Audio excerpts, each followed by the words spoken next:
বান বিধ্বস্ত ব্ৰহ্মপুত্ৰ অঞ্চলত সমাজকৰ্মী মৃদুল কুমাৰ দত্তৰ কঠীয়া বিতৰণ দেৰগড় বৃহত্তৰ ব্ৰহ্মপুত্ৰ অঞ্চল ধুই নিলে আহাৰৰ বানে বুৱাই নিলে পথাৰ যাৰ ফলতে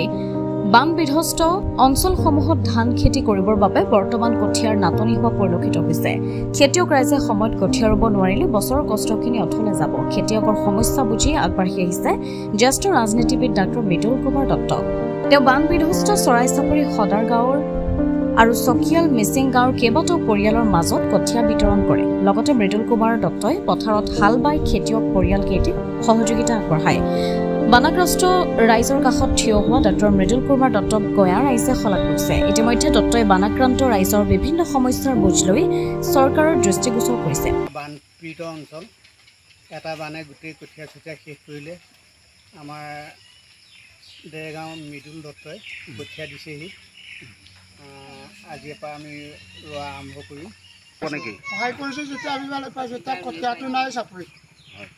যাৰ কাৰণে বেয়া পোৱা নাই ছাৰে যদি দিছে আমি ভালে পাইছোঁ দেৰগাঁৱৰ পৰা দিব্যজ্যোতি কাকতিৰ report IND 365 Assam north east